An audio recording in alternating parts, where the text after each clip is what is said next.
So it was late night. He asked me to come over to his bunk, and he put the sheets up. Now, you know, when you put them sheets up, I seen him, you know, getting aroused and getting the hard on and all these things. And, you know, in my mind, I was just thinking, like, how am I going to get out of this situation?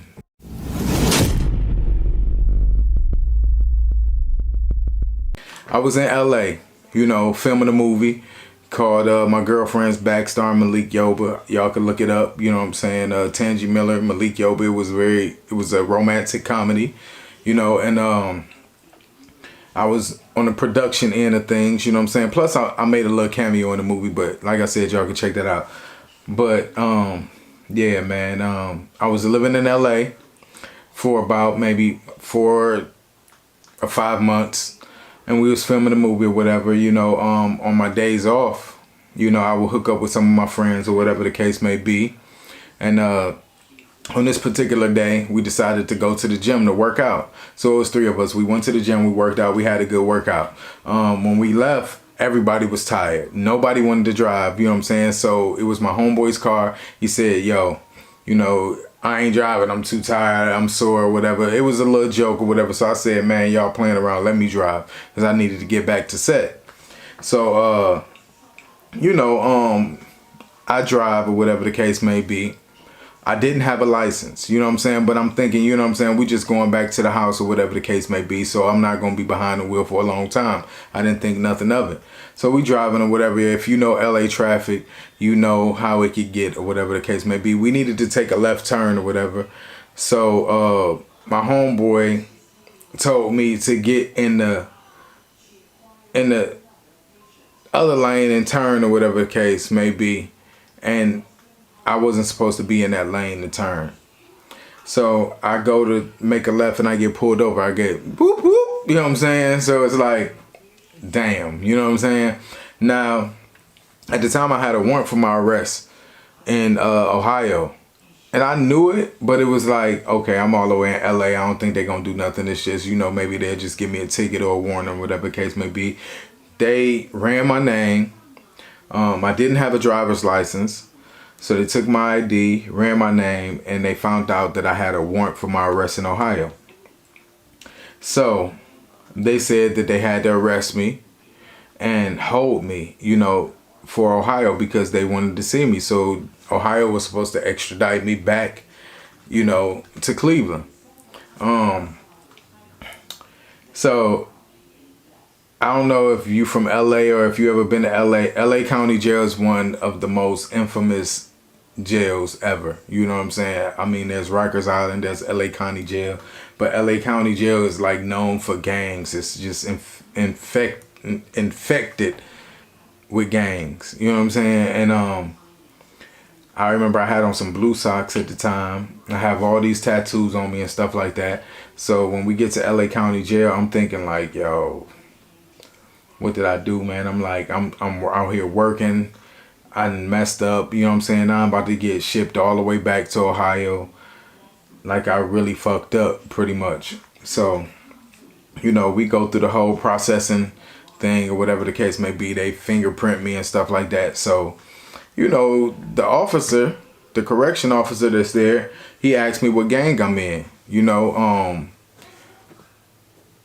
and I say, what? I ain't in no gang. What you talking about? You know what I'm saying? He like, okay, if you in the gang and I seen you to the wrong pod, they gonna bomb on you. And I was like, bomb on me? He was like, yeah, you know what I'm saying? Y'all coming here, y'all don't want to. He was like, what gang you in? I'm like, I'm not in the gang. He was like, okay. You know what I'm saying? So I'm like, yo, he tripping. You know what I'm saying? He was like, okay, so I'm gonna just send you to whatever pod and whatever happens. And I'm like, man, whatever. I'm like, this ain't even no gang tattoo. He seen like the stars on me and stuff like that, 5-point stars or whatever. And they trained to know what that kind of stuff is. For me, a star is just, nigga, I'm a star. You know what I'm saying? But I'm like, I ain't in no gang. I was telling the truth. You know what I'm saying? But I think the blue socks threw them off and the tattoos or whatever the case may be. So, you know, I go through the process and whatever. They put me on the scrubs and, you know, the county blues or whatever the case may be. And I get my phone call. So the first person I call is my cousin who lived out in LA at the time. and she was also a producer on the film that I was working on. So I'm telling her like, yo, I got arrested. You know, I don't know what's gonna happen. I might get sent back to, you know, Cleveland, you know, for a warrant. And she like, dang, like, you know what I'm saying? I'm like, yeah, man. I tell her like, you know, the officer is talking about some what gang you in and pressing me and all this kind of stuff. I told him I ain't in no gang or whatever. You know, he like, if they send me to the wrong pod, they gonna bomb on me. So she immediately got nervous. She was like, oh my God, like, you can't be fighting up in there. Like, I don't know what to do. Like, they gonna try to jump you and this and that, and you know your attitude. And, you know, I was like, man, if people press me out, you know I'm a fight. You know what I'm saying? She was like, I think you should go to the gay pod. I never knew what a gay pod was, that they had a gay pod or whatever the case may be. And I was like, the gay pod? She was like, yeah, tell them you gay so they could, like, send you somewhere else. And I was like, nah, man, you know what I'm saying? Me being from Cleveland, I thought that was like a chump route. You know what I'm saying? In my mind, I'm like, nah, you know, fuck that. You know what I'm saying? If they press me, then we just gonna have to fight. You know, so I started thinking about it, and I'm like, man, you know, I'm out here working. You know, I didn't think that they was gonna extradite me. I was talking to some other people. They was like, man, you know, Ohio ain't gonna come get you. That's too far. You know what I'm saying? They're gonna let you out after about a week or whatever. If they don't come get you, they'll let you out. So I was like, okay, so if I get out, you know what I'm saying? I don't want to be up in here fighting. I want to go back to set and just do what I'm supposed to do while I'm out here. So I said, you know, I swallowed my pride, you know, and I was like, okay, I'm gonna go ahead and, you know, tell them that I'm gay and go to a gay pod. So, you know, I go to the officer or whatever, and I tell them, you know what I'm saying? I was like, you know, I'm gay or whatever. And they didn't believe me. You know what I'm saying? They was like, nah, you not. And I was like, yes, I am. And they was like, no, you not. And I'm like, dude, like, I am. And they was like, well, I don't believe you. Are you just saying that you gay so you could go to, you know, because you scared to go to a regular unit or whatever? And I was like, I'm not scared, man. I'm just telling y'all what it is. Like, I am gay. You know what I'm saying? So I don't know if you from LA, leave a comment in the comments down below, because you know this whole process. I don't know if you ever been to that pod or whatever, but you know how it is. They have a special team or something to figure out if you gay before they send you to the gay pods or whatever the case may be. So they send me to this unit or whatever the case may be. And I know I keep saying whatever the case may be. You know, that's just my word. But I'm gonna try not to say it that much. But yeah, they sent me to these people. It was two white guys, and they had like all this gay lingo and all these terms and different clubs from different cities, and they was more gay than a gay person. They knew everything. So they sit me down and they interview me. So this is the gay interview to see if you really gay. So they asked me weird questions like what clubs do you go to? So of course I was like, I don't go out. You know what I'm saying? It was like, you've never been out. I was like, I mean, yeah, I've been out. They was like, name some clubs in New York. And I was like, I really couldn't think of none, but I think I came up with one or whatever the case may be. Whatever the case may be. But I think I came up with one. And they was like, okay, I guess they had that on their list or whatever. Then they started asking me different like gay terms and terminology and lingo. They was like, so what is a butch queen? And I was like, a butch queen? I was like, I guess that's somebody that's supposed to be, you know, acting butch, but they really feminine, you know. And then, you know, I guess I passed that one. Then they asked me again, like another question, what is a fag hag, and you know, different things. And I'm like, okay, a lot of these terms I heard before, you know what I'm saying? So I think I passed that, but I still don't think they believe me. So they asked me, am I in a relationship, or, you know, am I a top or a bottom? They asked me, am I in a relationship? And I told them, yeah, I'm in a relationship, you know what I'm saying, which I was at the time. You know, they asked me who was I in a relationship with and this and that. So after talking to these people for about 45 minutes, I guess they determined that, okay, he might be gay, you know, and they sent me to the gay pod. Now, this is where the thing get interesting. This is where the story begins. I've been in the county jail in Cleveland. I've been at Rikers Island. I stayed in Rikers Island for a month. I always took it the thug route. I thugged it out, went to whatever pod, you know. But I'm thinking, okay, this is different. So they send me to the gay pod. Man, when I tell you, when I walked to the gay pod, this was like something I never seen in my life. I mean, it was literally like the Twilight Zone. You know, they give you your mattress and your toothbrush and toothpaste and your little soap and a roll of toilet paper and things like that. So I go to the gay unit. And when you go there, you know, they got to assign you a bunk. So you walk in and you stand in the front by the, you know, the officers, you know what I'm saying, the correction officers or whatever they call it, you know. You stand by there and they wait to assign you to a bunk that's empty. So I'm standing there with my mat and my stuff like that. And when I tell you, the moment I walked onto that pod, I felt like Tupac because all eyes was on me. I'm not lying. I'm not trying to be, you know, whatever the case may be. Everybody started looking at me. I mean, and I could hear, ooh, like, who's that? Like, you know what I'm saying? Whispers and, you know, eyes and oohs and quiet and, you know what I'm saying? So I'm just standing there, you know what I'm saying? I'm from Cleveland. I'm a, you know what I'm saying? I'm a nigga. So I'm standing there just looking like whatever. I ain't looking at nobody in particular. I'm just waiting on them to give me my, you know, my bunk. You know, some old man was walking around or whatever the case may be, circling around. He circled around a couple of times and then he stopped in front of me and he gave me a book. He was like, here. And I was like, looked at him like, what's this? And he was like, oh, you might need something to read. You can have that. And I was like, okay, you know what I'm saying? I didn't want to be like, nah, you know, I'm good. I don't need that. So I just took the book. But in my mind, I was like, yo, he mad friendly. Like, why you giving me a book? When I tell you the people that I seen like some transsexual man with titties and looked like his perm was running out. And I mean, ugly people. I mean, it was toe up. Like, I ain't gonna even lie. You know what I'm saying? You know, this community got a lot of beautiful people, but I think the ones that was in this pod in this particular moment was like toe down. I was like, yo, this cannot be real life. Like, I would have rather go to the straight pod where it would at least, you know what I'm saying, some sexy niggas or something to look at. This was terrible. I mean, I never seen nothing like it in my life. I mean, white guys, black guys, men with titties, feminine guys, fat people. It was just everything. And I was just like, oh my God, why did I come to this pod? But I'm thinking, okay, you know, I'm going to just be here for a few days. It's better than going to a gang-infested pod and niggas asking me what set I'm claiming and, you know, trying to jump me or whatever. So, so they assigned me a bunk.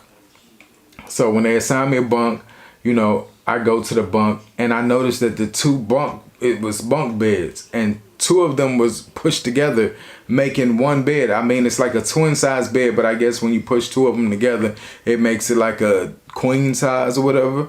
And the guy down on the bottom bunk came to me and was like, if you like my dude, you could go to another pod. And I looked at him, I was like, what? And he was like, I said, if you like my dude, you could go to another pod. And you know, I said, I don't even know your dude. Like, what is you talking about? I was like, I ain't trying to fuck with nobody in here. And he just looked at me, he was like, I'm just letting you know. And I was like, that was like the weirdest shit. I was like, nigga, if I like your dude, I could go to another pod. That's the first thing a nigga came up to me and he pressed me with. So I'm like, oh shit, it's gonna be some bullshit. And then I didn't like the fact that you pushed the bunk that I'm sleeping on next to it. So that means that the top bunk is next to whoever's sleeping on there. And I didn't know who was sleeping on it at the time because I guess they were somewhere else in the pod. You know, and then he says to me, oh yeah, your bunkie gonna like you. And I was like, you know, so I put my, you know, mat up there and put my sheet on there and, you know, put my toilet paper and everything up there. And I hopped up on the bunk and, you know, I was sitting there, you know, maybe about 30 minutes later, you know, the guy who was sleeping next to me came and he introduced himself. He was like, "What's up?" And I'm like, "What's up?" Now, he wasn't as bad as a lot of the people that was in the bot. So I was thanking God for that, because I didn't know what I would do if it was like a man with tits, or, you know, transgender, or some flaming queen. I didn't know what I would do if one of them was sleeping next to me. I was literally praying to God, like, "God, please don't let one of these crazy looking people be sleeping next to me." This guy, he was a younger dude. You know, he looked like he was about in his 20s, like a mixed dude. He wasn't bad looking, but he looked like he'd been through some things. And, you know, when he was talking to me, you know, I noticed that his teeth was rotted out, like, just rotted. Like, and I was just looking like, yo, you know what I'm saying? And right off the back, he told me, you know, he asked me what I was in there for. I'm like, you know what I'm saying? I do movies. I'm just out here doing a film. I got pulled over, got a warrant in Ohio. You know what I'm saying? I'm not going to be here long. He told me he was in there for, you know, drugs and stuff like that. And he told me that he smoked crystal meth. And he explained that's why his teeth was rotted out. And I was like, what? Like, crystal meth? I'd never met somebody so young that was like going on drugs on crystal meth. And I was like, "It do that to your teeth?" And he was like, "Yeah, like it rots your teeth out and this and that." And I was like, wow, you know what I'm saying? He was like, you know, he trying to get off of it and stuff like that. And I was like, okay, cool. He didn't stink. It was nothing like that. So I was like, okay, I don't mind. You know, I know these people, him and this dude or whoever, they trying to sleep together. So I was like, I ain't gonna make that an issue. Long as this dude on the top bunk don't touch me, we good. You know, so I was happy. You know, I gotta, you know, count my blessings pretty much. So that day was going along. I guess the dude who told me not to, if I like his boyfriend, I could go to another pod. His boy was at court. So they came back from court. When I tell you, when I seen this dude that he was telling me if I like, I could go to another pod. This was the biggest, most flaming Cheeto I ever seen in my life. Like, I was looking like, my dude, really? Like, you think I would like this? Like, you know what I'm saying? Like, I was a whole nother different person back then. Like, I just could not relate to nothing that was in there. I was just like, why am I here? You know, I looked at the dude and I was like, what? Like, but that whole story got even crazier. So I'm sitting on my bunk or whatever the case may be. And, you know, I'm chilling. I'm not socializing with nobody. I'm not trying to talk to nobody. You know, that day go past, I go to sleep. Everything's good. So the next day, you know, it's just a regular day. Like I say, I stayed on my bunk for the first couple days. I didn't say nothing to nobody. I was very quiet. Then some other guy comes over to my bunk and he says, "Yeah, man, I like you, but I can't talk to you." And I was like, what? What? Like, literally, I was like, where'd that come from? Like, I wasn't attracted to dude. I ain't looking dude. Like, why you coming up to me telling me you like me, but you can't talk to me, like, as if I wanted to talk to you? So I just looked at him and I was like, oh, really? You know, he was like, yeah, man, I can't talk to you because my bunkie like you and he big as fuck. And I was like, yo, bunkie. And he was like, yeah. He was like, I was like, who is your bunkie? And he pointed to some dude who was walking around the pod, circling around the pod with a push mop, cleaning up the pod. And I was like, oh yeah. He was like, yeah, man, I can't talk to you, so sorry. And I was like, okay, you know. And when he told me that, I started paying attention to the dude, you know, who was circling around the pod. And every time he walked around the pod, he would look at me, but he'd be mean mugging me, like looking at me like, so, you know, I just looked at him back like, you know, every time he walked past, I'm looking like, you know, it wasn't no smiles, wasn't nothing. He just walking past and he'd just look at me like, and I'm looking back like, you know, it's like, nigga, what's good, you know? And I told my bunkie, I was like, Yeah, man. Some dude came up to me talking about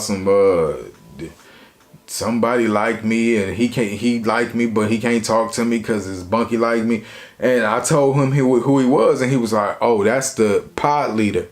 And I was like, "The pod leader?" And he was like, "Yeah, he run this pod." And I was like, "What?" And he was like, "Yeah, like everybody got to go through him. If any fights break out, he calm it down. He also cleans the pod, and he makes sure everybody cool on the pod, you know." And he told me like the dude could fight. Like I was like, "How you get a pod leader?" Like they appointed him pod leader. And he was like, "Nah, he just beat up people, and he been here the longest, so he, you know, runs the pod. Everything goes through him." And he was like, that's a good person to have like on your team. And I was like, really? He was like, "Yeah, man, he got hands too. Like he ain't to be fucked with." And I was like, I ain't worried about it. So the dude just kept staring at me, never said nothing. So we was pretty much just mean mugging each other for a whole day. You know, so, you know, later on in the night, he was cleaning up again. And, you know, because it was one of them big pods where it was just bunks everywhere. You didn't have different cells. He kept on looking at me. So I'm mean mugging him, looking back. You know, I'm not going to look away. You know, like you looking at me, so I'm looking at you. What's up? You know, so he finally broke, and like he walked past and he smiled like, and I'm like, okay, so now the nigga want to smile, you know what I'm saying? And I'm like, okay, so I know it ain't no beef or nothing because the nigga smiling or whatever the case may be. So I'm like, okay, you know, like I'm not trying to talk to him. Like I wasn't attracted to him, you know. It was weird, the whole situation. So the next day, they making a breakdown. If you ever been to the county or prison or jail or whatever, you know, the food that they give y'all or give us, because I was in there at the time, it ain't worth a damn. I didn't have no commissary. I think I had some money on my books that I had in my pocket or whatever the case may be, but I didn't have money or whatever the case. So and I wasn't going to be there long.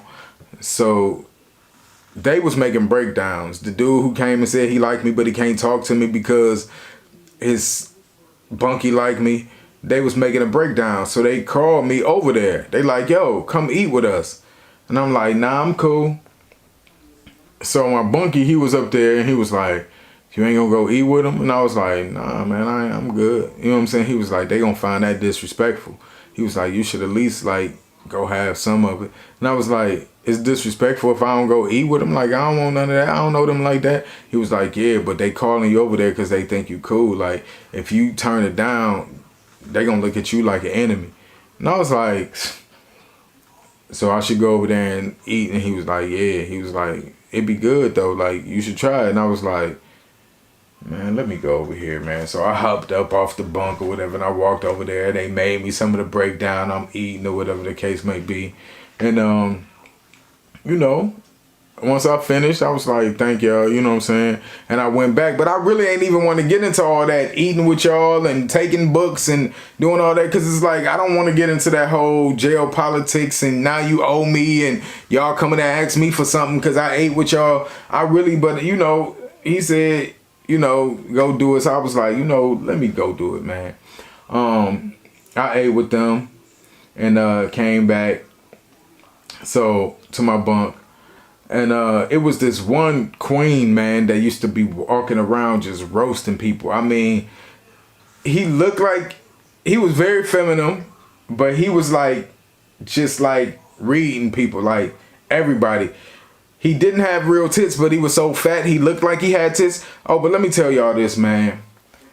On that gay pod, every night when it switched over to like the third shift, I think it was like 6 o'clock or maybe to like 6 in the morning, the wardrobe changed. I mean, before they have on the regular, you know, suits that they give y'all, when that shift changed, man, when I tell you, they turned their t-shirts into like halter tops and bras and panties, and man, literally, I was like, yo, this cannot be real life. I mean, you seen sheets go up on the bunks, like people fucking, you could hear it at night. I mean, it was like insane. I don't think that type of stuff go on the straight pod. Like, I know it don't. Like, sheets up, people fucking in the shower.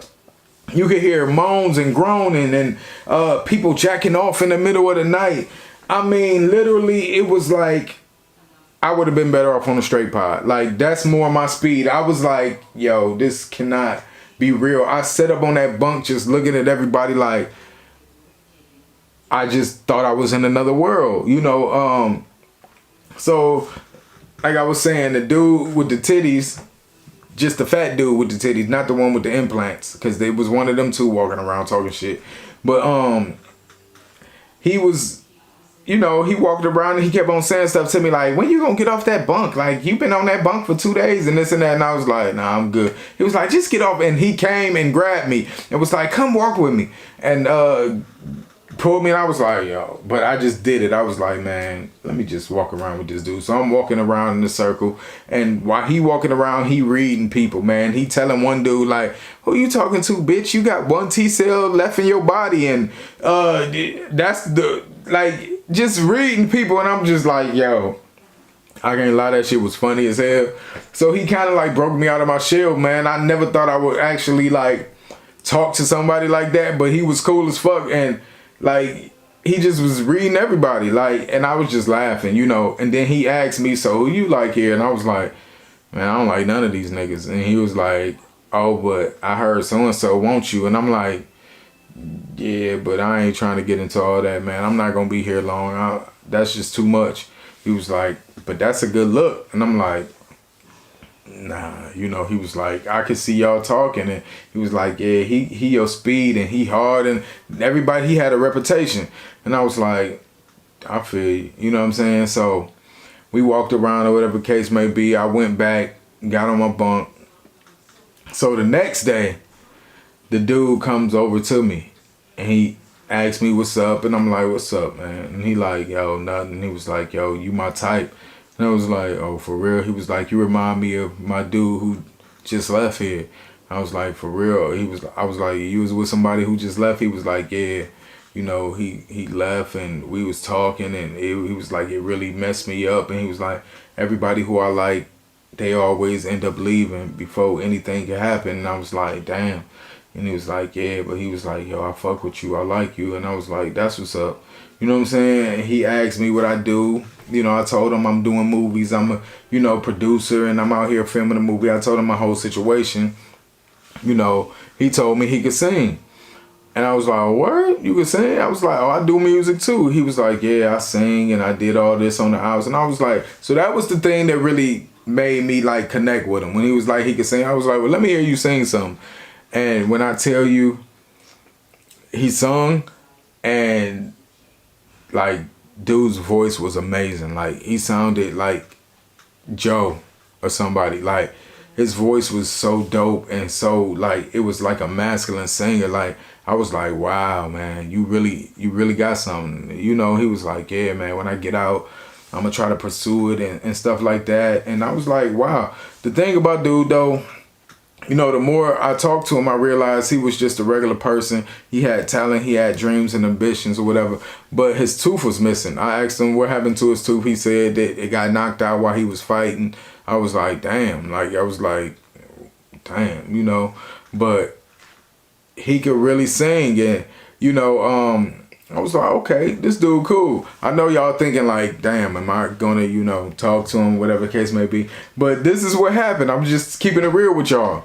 So he asked me if I took a shower, and I was like, nah, man, I ain't trying to take no shower in here, because I seen like when you take a shower, all these other dudes come follow in the shower. You know, they be taking showers trying to look at you naked and stuff like that. So I said, nah.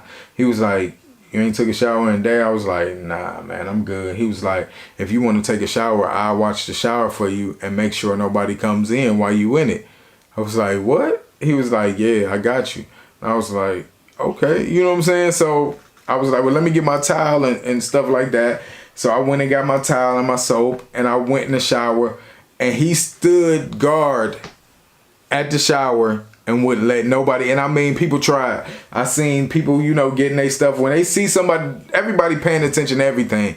So when they see somebody they're attracted to going into the shower, that's their time to go in, look at some jack off and, you know, do their thing while they're in the shower. So everybody was looking at me since I got in there, so they was probably waiting for that. He still guarded at the door, and, you know, people was coming like they trying to, you know, with their towels, like they trying to come in, and he was like, nah, you know what I'm saying? Like, y'all gotta wait. And they was like, you know, and he was like, my boy in the shower. So I took a shower, you know, facing the other way. I still had my underwear on, but I washed up, and he guarded me the whole time. And I was like, yo, that's what's up. So I see the perks of having, you know, this type of dude, you know, liking you. You know what I'm saying? It was some perks in it.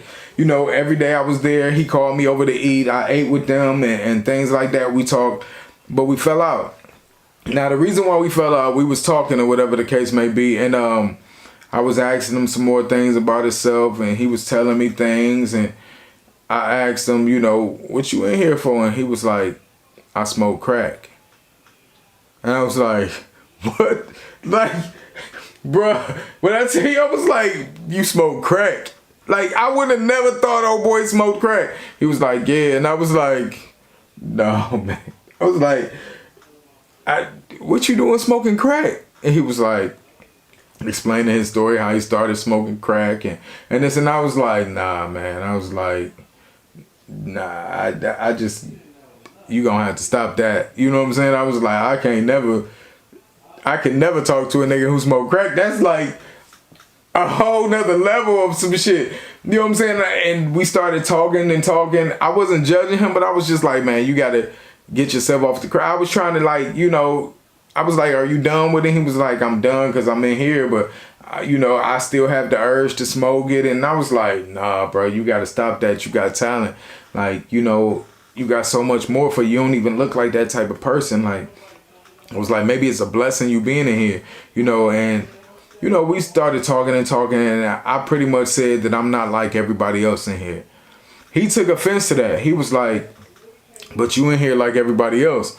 And I was like, so what? I'm still not like these niggas. Like, man, I got shit going for myself. Like, I'm not on crystal meth. I don't smoke crack. I'm not no, you know, I just was going down the whole line. And he really opened up my eyes and made me realize some things, man. You know, I never really admitted it, but, you know, he was like, don't judge nobody. You know, he was like, you just like everybody else. You gay just like us. And I was just like trying to separate my gayness from, I was like, yeah, but I'm not gay like y'all. You know what I'm saying? Y'all on some other shit. And he was like, you judging us all. Like, and I was like, man, get the fuck out of here. Like, I don't give a fuck what you think. So we got into it. He was like, well, I don't give a fuck what you think. And we really was like head to head. Like, I was like, well, fuck you, nigga. Like, nigga, I don't even got to talk to you. He was like, well, that's fine. And I was like, well, cool, nigga. So I walked away, went back to my bunk. You know what I'm saying? And I was like, fuck that nigga.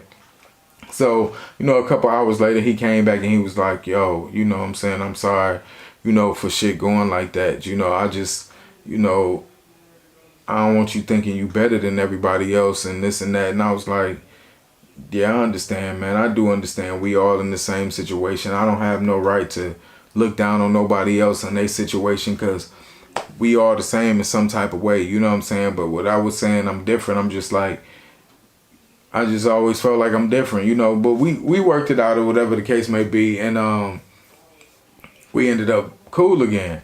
So I was only in there for like 4 days. This all happened in the span of 4 days. So the last day after we got cool, this is when shit was about to go down. Like, he invited me over to his bunk. He had the bottom bunk, and, you know, the boy who said he liked me but can't talk to me because his bunky big was on the top bunk.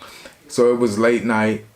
He asked me to come over to his bunk, and he put the sheets up. Now, you know, when you put them sheets up, something about to go down. I seen the sheets up. I seen people creeping in the sheets. I seen people jacking off in the sheets. Fucking, you know, they put the sheets up on each side of the bunk so can't nobody see what's going on. So he put the sheets up, and we both was in his bunk, and we was talking, and then he leaned in to kiss me. So I kissed the nigga with no teeth, with no tooth, and it was just like, in my head, I was just like, yo, I don't know what is about to happen. It was just, after he kissed me, And we were sitting there, and I seen him, getting aroused and getting the hard on and all these things. And, in my mind, I was just thinking, like, how am I going to get out of this situation? Like, I can't let this go down. Like, I'm not about to do this in a jail cell with some sheets, with a dude who smoked crack with no teeth. And, and I don't mean to be so judgmental, but it just wasn't my thing. I entertained it because I was there, but it was just like, nah, this is not what I want to do. And in that moment, they called my name, and he looked at me and he was like, I could see the hurt and sadness in his eyes and in his face. And he was like, you about to go home? And I was like, what? And he was like, yeah. He was like, the same thing happened with my other dude. And I was like, the fact that he was saying my other dude was like a whole nother thing. Like, dude, I'm not your dude. But he was like, yeah, the same thing happened to me before, man. Every time I get into somebody, they always end up leaving. And I was like, nah, I don't think I'm going home. They might just want to. He was like, you going home? They called me again. We pulled down the sheets. I went up there and they told me to rack it up. You know what I'm saying? And I immediately went back to my bunk and started, wrapping up my mat and getting all my things or whatever the case may be. And he was just so quiet and sad, just looking at me. And he was like, I didn't know what to say to him for real. I was just like, yeah, man. He was like, yeah. I was like, man, I'm about to get out here, finish doing this movie, do my thing, He asked me for my information and my address and stuff because he said he wanted to write me. He said, he don't know when he getting out. I was like, really? He was like, nah, I don't know. I go to court in a couple months, but I don't know when I'm getting out. And I was like, okay. So I gave him my address to my mother's house, and he actually wrote me. I remember going back home to visit, and she gave me the mail, and she was like, yeah, somebody wrote you or whatever. And I was like, what? And I seen it, and it was him. He was giving me his brother's number and his mom's number and all these things to keep in contact with him. But, that was just something that I never would have been able to really put my all into. So I didn't even really want to entertain it as if it was something that I could do. I just know for me that I wanted something different and something more than just that situation. But that experience, being locked up, they let me out because, of course, Cleveland was too cheap to come all the way to LA to get me. I guess they figure, we'll catch him when they get back to Ohio. But that experience did teach me something. I was coming in there very judgmental and looking at people like I'm better than them. They was on crystal meth and drugs and, sex workers and prostitutes and transgenders and transsexuals. But at the end of the day, we all did have something in common. The fact that we all were, gay, you know what I'm saying? And we were all in that place at the same time. It just made me look at things a lot differently, and that was a valuable lesson that I learned, and I'm glad that I did learn it. I learned not to judge as much, we all going through something, no matter who you are or where you come from or what situation you've been in, we all going through something. And no, I may not be able to relate to what you're going through, but what I can relate to is that we all human, But yeah, that's how I almost got pretty much taken. Like, I just say taken because it wasn't going to happen. If he would have tried to go too far, I would have definitely been like, nah, man, I can't do this here. I would have definitely said that.